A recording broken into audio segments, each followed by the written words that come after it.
नमस्कार साथियों, स्वागत है आप सभी का हमारे YouTube चैनल पे। तो यहाँ पर आज हमारी जो चर्चा होने वाली है वो काल विभाजन को लेके जो है हम बात करेंगे कि किस प्रकार जो है हिंदी साहित्य का जो काल विभाजन था उसको बढ़िया तरीके से जो है वो बांटा गया है। किस प्रकार पूरा का पूरा जो इतिहास है उसको किस आधार पे और किस प्रकार जो है वो कौन से लेखक ने किस प्रकार उसको विभाजित किया है, सारी चर्चा बड़ी डिटेल से हम करेंगे। 2 वीडियोज़ अपने पहले आ चुके हैं जो कि हिंदी साहित्य की जो परंपरा थी वो उसमें लेखन की जो परंपरा की जो शुरुआत होती है वो किस तरह से हुई थी उसकी चर्चा हमने की थी। यहाँ पर सबसे पहले बात करें जॉर्ज ग्रियर्सन का जो काल विभाजन है उसको लेके अगर हम बात करें तो यहाँ पर इन्होंने जो है वो चारण काल, पहला जो काल यहाँ पर उन्होंने दिया है चारण काल, और इसकी जो अवधि मानी गई है वो 700 से 1300 जो विक्रमी संवत है उसको माना गया है यहाँ पे। और 15वीं शताब्दी का 2 नंबर का इन्होंने रखा था, 15वीं शताब्दी का धार्मिक पुनर्जागरण, ये परिशिष्ट नाम से है। 3 नंबर रहेगा मलिक मोहम्मद जायसी का प्रेम काव्य इन्होंने रखा। 4 नंबर का ब्रज का कृष्ण काव्य इन्होंने माना 1500 से 1600 के बीच में। मुगल दरबार की बात करें फिर उन्होंने तुलसीदास, फिर उन्होंने रीति काव्य 1580 से 1692 के बीच में। तुलसीदास के अन्य परवर्ती कवि इन्होंने ये विभाजित किया। फिर 18वीं शताब्दी को इन्होंने माना कंपनी के शासन में हिंदुस्तान, और 11वें नंबर का था विक्टोरिया के शासन में हिंदुस्तान और विविध अज्ञात कवि। इस प्रकार इन्होंने जो है वो पूरे हिंदी साहित्य को जो है वो लगभग 12 भागों में जो है वो यहाँ पे बांटा है। चलिए आगे बात करें, मिश्र बंधुओं ने जो है वो काल विभाजन किस प्रकार से किया है। देखिएगा, सबसे पहला इन्होंने जो विभाजन किया वो आरंभिक काल को माना। 700 से 1444 जो विक्रमी संवत है वो इन्होंने माना है। इसमें जो हमारा पहला, इसको भी देखो आरंभिक काल को इन्होंने 2 भागों में बांटा है। पहला रहेगा पूर्व आरंभिक काल, यानी आरंभिक से पहले का काल, जो कि 700 से 1343 तक रहेगा।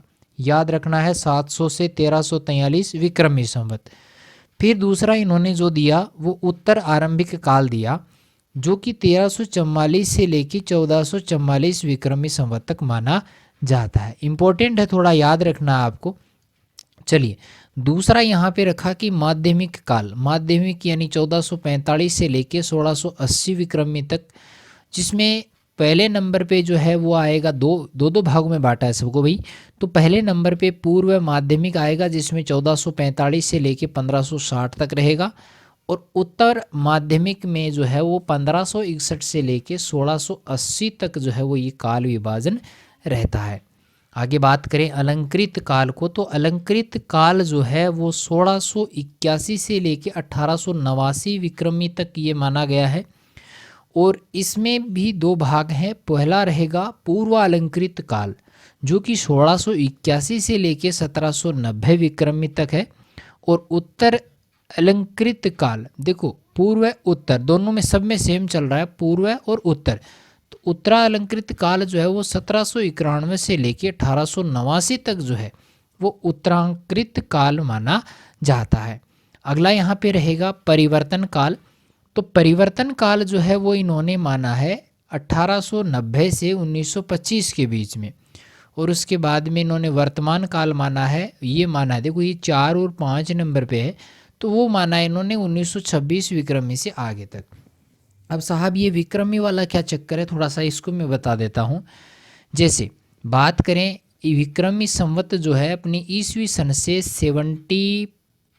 57 प्लस यानी 57 साल आगे चल रहा है। जैसे अभी बात करूँ 2023 चल रहा है, तो उसमें आपको ऐड करना है 57।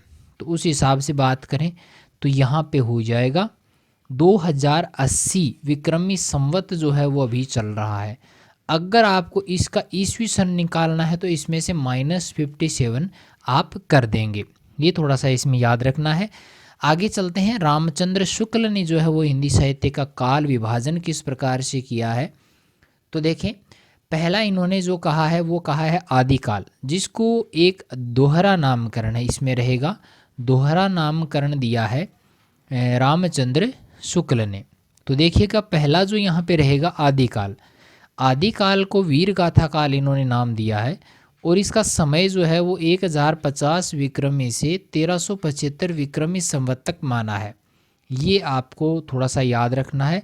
और इनको अगर आपको पूरा देखना है तो 1375 में से 1050 निकाल दें तो 5 यहाँ पे बच जाएगा, 2 यहाँ पे बच जाएगा, 125 साल। 125 ही रहेगा भाई, ज़्यादा रहेगा क्या? अच्छा ज़्यादा रह गया ना, हाँ यहाँ पे 2 आएगा ना, ये 3 है यहाँ पे, अच्छा 3 ही रह गया ना, हाँ। तो यहाँ पे जो है वो 325 साल जो है वो आदिकाल का समय इन्होंने माना है, 1050 से 1375 तक। फिर है पूर्व मध्यकाल, जिसको इन्होंने नाम दिया है भक्ति काल, जो कि 1375 से लेके 1700 तक है, 1375। तो यहाँ पे बात करें तो 5 बच गए, यहाँ पर 2 बच गए और यहाँ पर बच गए 3। तो ये भी इन्होंने जो है वो 325 सालों का यहाँ पे बराबर चल रहा है, 325 यहाँ पर थे, 325 का ही यहाँ पर माना है। तीसरा जो रहेगा वो उत्तर मध्यकाल है, जिसको इन्होंने रीतिकाल भी नाम दिया है। ये 1700 से 1900, साफ साफ नज़र आ रहा है 200 सालों का समय इन्होंने इसमें रखा है, ठीक है। और उसके बाद में बात करें आधुनिक काल, जिन्होंने इन्होंने जो है गद्य काल नाम दिया है, ये 1900 से अब तक चला आ रहा है। इसको भी इन्होंने जो है वो 3 भागों में डिवाइड किया है। प्रथम उत्थान, जिसको इन्होंने भारतेंदु युग कहा है। द्वितीय उत्थान को इन्होंने द्विवेदी युग के नाम से जाना है।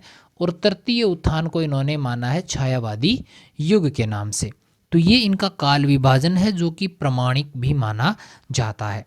चलिए आगे बात करें कि राम कुमार वर्मा ने जो है वो इतिहास को 5 भागों में बांटा है।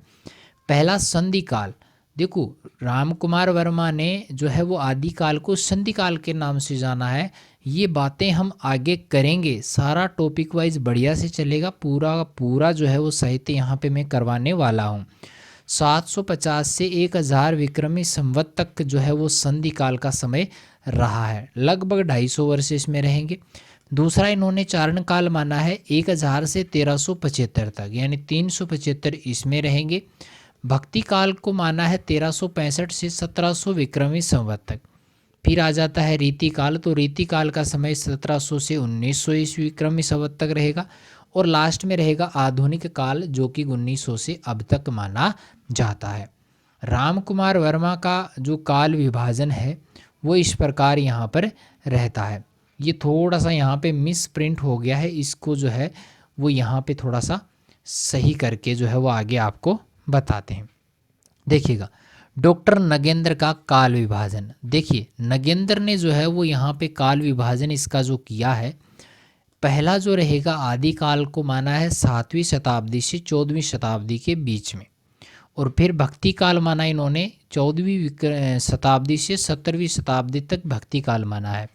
रीति काल का समय इन्होंने 1700 विक्रमी संवत से 1700 जो शताब्दी है 17वीं शताब्दी से 19वीं शताब्दी तक जो है इन्होंने रीति काल को माना है। बात करें आधुनिक काल, तो आधुनिक काल 19वीं शताब्दी के आरंभ से जो है वो आरंभ के मध्य से जो है अब तक वर्तमान तक जो है वो आधुनिक काल माना जाता है। इसमें 4 भागों में इन्होंने इसको डिवाइड किया है। पहला पुनर्जागरण काल है, जिसको भारतेंदु युग के नाम से जाना जाता है, इम्पोर्टेंट है। और 1857 ईस्वी से 1900 ईस्वी तक इनका जो है वो समय काल माना जाता है। दूसरा बात करें जागरण सुधार काल, जिसको द्विवेदी युग के नाम से भी जानते हैं, 1900 से 1918 तक जो है वो ये काल विभाजन रहेगा। छायावाद का जो समय है वो 1918 से 1938 तक है, 20 सालों का ये रहेगा। द्विवेदी युग 18 साल था। छायावादोत्तर युग की बात करें 1938 से वर्तमान तक ये चल रहा है, जिसमें प्रगति या प्रयोग काल के नाम से जिसे जाना जाता है 1938 से 1953 तक। और फिर आता है नवलेखन, जो है वो नई कविता जिसको हम कहेंगे, नवलेखन का जो काल है वो 1953 से वर्तमान तक ये समय चला आ रहा है। बढ़िया से समझ में आ रहा होगा। फिर भी कोई समस्या है बेझिझक आप कमेंट करें, आपकी जो भी प्रॉब्लम्स हैं उनका सॉल्यूशन किया जाएगा। गणपति चंद्र गुप्त का काल विभाजन यहाँ पर पढ़ते हैं, तो प्रारंभिक काल इन्होंने माना है 1184 से 1350 ईस्वी तक। दूसरी बात करें पूर्व मध्यकाल, तो ये 1350 से 1600 तक रहेगा।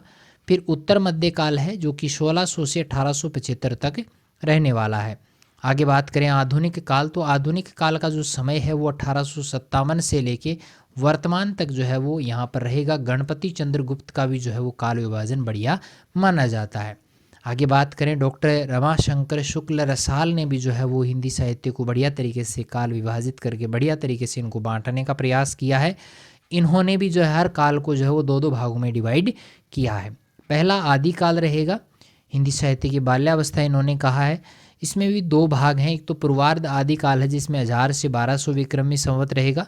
फिर उत्तरार्ध काल रहेगा, उसमें 1200 से 1400 विक्रमी संवत तक का समय माना जाता है। दूसरा है मध्यकाल, तो मध्यकाल हिंदी साहित्य की किशोरावस्था कहलाती है और इसमें दो भाग हैं। पूर्वार्ध मध्यकाल 1400 से 1600 तक रहेगा और उत्तरार्ध जो है वो 1600 से 1800 तक रहेगा। फिर आधुनिक काल आ जाता है, तीन ही भागों में बांटा है। हिंदी साहित्य की युवावस्था इससे कहा जाता है। पहला इसमें परिवर्तन काल है 1800 से 1900 तक, और फिर वर्तमान काल है जो कि 1900 से वर्तमान तक चला आ रहा है। तो ये थोड़ा सा इसमें रहेगा। इसकी बाद में अगर हम बात करें, ये आपको मोस्टली बढ़िया तरीके से जो है वो याद करना है। हिंदी साहित्य का वास्तविक जो काल विभाजन है वो इस प्रकार रहेगा। कैसे रहेगा देखिएगा, आदिकाल का समय आपको याद करें तो उसमें 1000 ईस्वी से 1350 तक जो है वो मानना है। 350 का जो समय है वो इसमें रहेगा, 350 सालों तक का ये समय आदिकाल का रहेगा। फिर पूर्व मध्यकाल इसमें आ जाता है। पूर्व मध्यकाल में आपको 1350 से 1650 तक याद करना है, लगभग 300 सालों का ये समय इसमें रहेगा। और तीसरे नंबर पे उत्तर मध्यकाल आता है जो कि 1650 से लेकर 1850 तक रहेगा। इसमें लगभग बात करें तो 200 साल जो है वो इसमें ऐड रहेंगे। आधुनिक काल जो है 1850 ईस्वी से लेके अब तक जो है वो आधुनिक काल चला आ रहा है। इस आधुनिक काल को जो है वो लगभग 6 भागों में यहाँ पर बांटा गया है। पहला पुनर्जागरण काल रहेगा जिसको हम भारतेंदु युग के नाम से जानते हैं। 1850 से 1900 ईस्वी तक का ये समय काल रहता है। उसके बाद में जागरण सुधार काल जिसको हम द्विवेदी युग के नाम से जानते हैं, 1900 से 1920 के बीच में ये रहा है।